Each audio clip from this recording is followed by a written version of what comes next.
Hello મિત્રો, જય માતાજી, જય જવાન, જય કિસાન। તો કે મિત્રો આપણે અત્યારે દવા છાંટવા આવી ગયા છીએ ખડની ઘઉંમાં। થોડીક છાંટવાની છે ને થોડીક તો સવારમાં છાંટી હતી, અને સવારમાં તો એવું હતું કે થોડોક વધારે પવન હતો તો બાજુમાં તુવેર હતી, તો એ ખોટી તુવેરમાં દવા ઉડે ને તુડેર બરી જાય, એના કરતાં હું કહું કે આપણે સંધ્યાનાણે થોડુંક રાખી। અટાણે જો સુરત દાદા નમમાં આવ્યા છે, આપણે હવે આવી ગયા છીએ પાછા દવા છાંટવા। આ છે પંપ, આ વાડી સીસીને હવે ખડ વધી ગયું છે। સીલ ઘઉંમાં અટાણે બીજું ખડ તો ના હોય કે માનો કે આપણે સીલ બળેલો કહેવાય એને। સીલ અમુક પણ કંઈ અલગ કહેતા હોય, અમે સીલ બળેલો કહીએ લોકોને। જો એમાં હું આવડું આ અમુક અલગ અલગ ખેડૂત આને ઘણું જાતનું કહેવાય, તો અમારે તો અહીંના સીલ કહેવાય આને। એટલે આ ઘઉંમાં વધારે સીલ ને કોઈ કડવું ઝાડવું ને એવું જ થાય। અને આપણે તો આવી ગયા છીએ દવા છાંટવા। સવારમાં તો દવા છાંટતો હતો, પણ સવારમાં એવું થયું કે થોડુંક પવન ને વધારે હતું, એટલે કે હું થોડુંક સંધ્યાને આપણે સંધ્યાને રાખીએ એટલે પવન હાવ નથી, પવન સ્થિર છે। પવન સ્થિર એટલે આપણે 4-5 પંપ છાંટવાના છે, તો ફટાફટ છાંટી દે, હાઈન થાય તો છટાઈ જશે આરામથી, બરાબર। અને ખડમાં દવા છાંટવાની તો જો આવડી હશે, આ કહેવાય આ દવાનો એવડો પાવર છે કે હમણાં મેં જો 1 કલાક હમણાં અહીં પંપ છાંટીને ગયો છું, અને 1 કલાક જ 1 કલાક નહીં થયું મિત્રો, તો એને તમને એને પાવર બતાવો કેવડો પાવર છે। સીલ ડોકા નાખી ગયો એટલે હુઈ ગયો, એની આપણી ભાષામાં હુઈ ગયો કે ભાઈ, તો તમને બતાવો હમણાં મિત્રો। આ સીલ છે, આમાં તમને દેખાતો હોય છે, તો 1 કલાક પહેલાં જે દવા થઈ કલાક પણ નહીં થઈ, તો આ સીલને જો લાંબીનો કરી નાખ્યો। કેવડો હાઈપ આવે છે દવાનો, આમ જુઓ તમે, દેખાય ઘઉંમાં તમને આમાં સીલ દેખાતો હોય છે, બઠ્ઠો પડી ગયો જો આ જુઓ છે ને। અને આ છે અમારા ઘઉં મિત્રો, તમે વિચાર કરો તો દવામાં કેટલો પાવર રહી છે। આમ જુઓ કે આ સીલને બઠ્ઠો વાળી દે એટલે આમ હજી 1 કલાક નથી થઈ, માનો કે તમે ખેડૂત મિત્રોને જો કંઈ ખબર જ હશે કે આ વીડમાર દવાનો કેટલો પાવર આવે છે। અને આની એક રીતે ભાજી થાય, સીલની ભાજી થાય, તાંજરિયાની ભાજી થાય, ઘણી જાતની ભાજી થાય, પણ આની એક ભાજી થાય। આમાં આ વધારે ખાવામાં આવે છે આપણે MP ગોધરાવમાં, બરાબર ને। આને અહીંથી એ લોકો મજૂર આવે એટલે આને છે ને ભેરું કરી લે, વાટીને કૂણું હોય એટલે બહુ પાઇકું ના હોય એટલે, પછી એને વાટીને ભેરું કરી પછી એની હુકવણી કરે, હુકવણીને પછી એને ભૂકો કરી નાખે એ લોકો। બે જોયેલું છે, આપણે કરેલ નથી। અને ભાજી આપણે એકવાર ખાધેલી છે, આની બહુ સારી થાય છે, કોઈ પણ ના ખાધી તો ટ્રાય કરી લેવી, બહુ સારી થાય છે। પણ કૂણું હોય ત્યારે કોઈ ઘઈટું થઈ ગયું ને બી માથે આવી ગયેલા ન હાલે। જેમાં મજૂર આપણે અહીંયા આવે છે એ બધા જો આવું વાટી નેંદીને પછી એને હુકવણી કરી દઈએ, હુકવણી કરીને પછી એ લોકો એના દેશમાં લઈ જાય। એ લોકો એમ કે ભાઈ અમારે આની ભાજી થાય ને ભાજી બહુ ખાય બધા, એટલે અમને ખબર છે। તો ચાલો મિત્રો, અટાણે 3-4 પંપ છે, ફટાફટ છાંટી દો, નકર અંધારું થઈ જાય। સુરત દેવ તો જો ક્યાં પહોંચી ગયા, એટલે હવે 4 પંપ જ છે હવે છાંટવાના, ફટાફટ છાંટી દઉં, પાછો બ્લોકમાં આવું છું।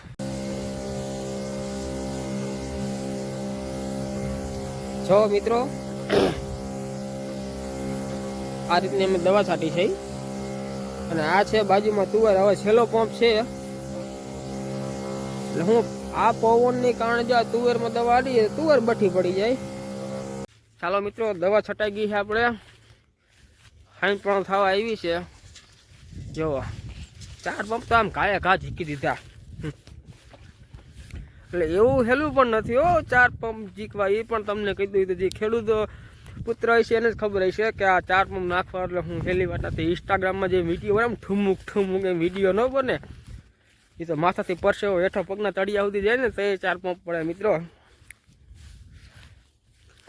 તમને એવું લાગે કે હું 4 પંપ કાંઈ છાંટીને કાંઈ બ્લોકમાં પાછા આવી ગયા, નહીં મિત્રો, 1 કલાક વહી ગઈ 4 પંપ છાંટવામાં તો, અને અમને તો કંઈ ફેરાય ન પડે 4 પંપ છાંટવા, સામાન્ય છે।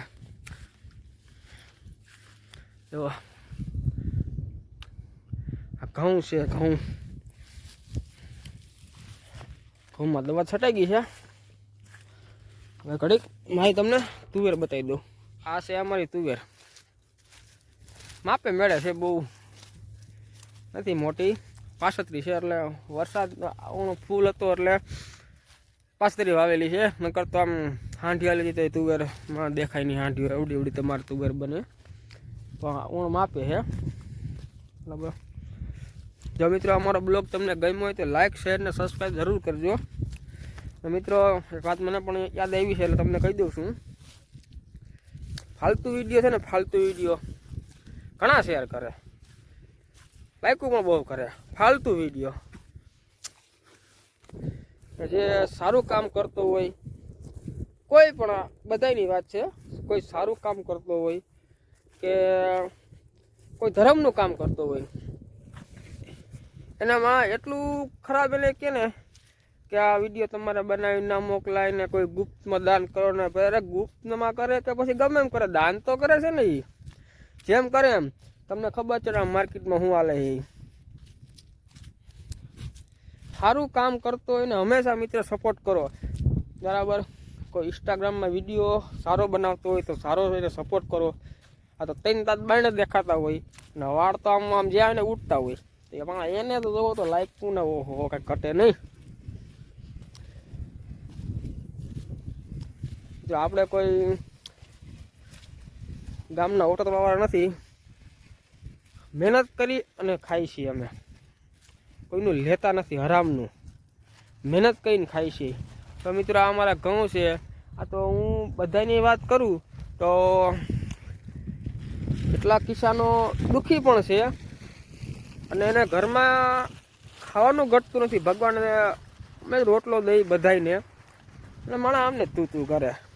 કરવાવાળા કયા રાખે, પછી દીવાન નહીં. તો આ મિત્રો એટલા ઘઉં છે. આ તો મારે એટલા ઘઉં છે. અમારે અહીંયા સીમમાં જાજો ઘઉં હોય છે મિત્રો. સીમમાં ને હરક ખેડૂની વાત કરું છું. હરક ખેડૂત જે આ વાવવાનું બધું મૂકી દે ને એટલે ગુજરાતમાં એ ગમે ત્યાં તાવડી પોરો લઈ ગઈ પક દેખાની. એક બોર્ડર માથે જવાન અને ખેતી માથે કિસાન, આ બે જ પૂરું પાડે છે. બરાબર. બાકી 12 ભણેલો હું છે, મને બધી ખબર પડે છે. નોકરી કરતાં મને આવડે છે. ઘણી જગ્યાએથી ઓફર આપને આવેલી છે, પણ નહીં.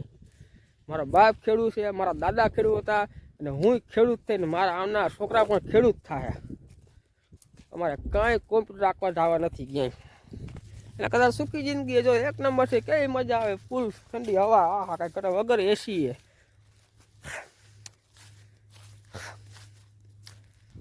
એસીની જરૂર ન પડે અહીંયા. પછી તો ઓફિસમાં બે ને એસીમાં આમાં તેમાં મામા હુમલા આવે ને અમારે કોઈ તો જોઈએ ખેડૂત દીકરો હુમલો કોઈને આવ્યો.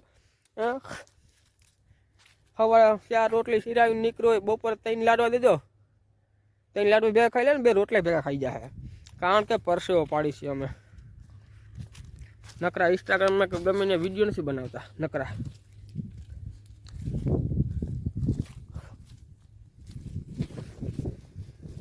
જો ટુડર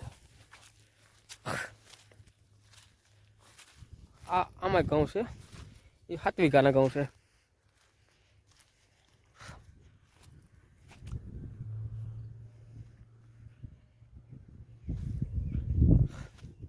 હાલો મિત્રો, ફાઇન થઈ ગઈ છે. હવે ઘરે જવું જોઈએ. ઢોર પણ દોવા છે, હજી 4 તો ઢોર છે મિત્રો. અટાણે જઈને હજી ઢોરને નીણ નાખીશ, પેલા પાઈશ, પછી ફેરવીશ, પછી નીણ નાખી, પછી ખાવા બેસું. હાલો મિત્રો, જો મારો બ્લોગ તમને ગમ્યો હોય, વિડીયો મારો ગમ્યો હોય તો લાઈક, શેર ને સબસ્ક્રાઈબ જરૂર કરજો. જય જવાન, જય કિસાન.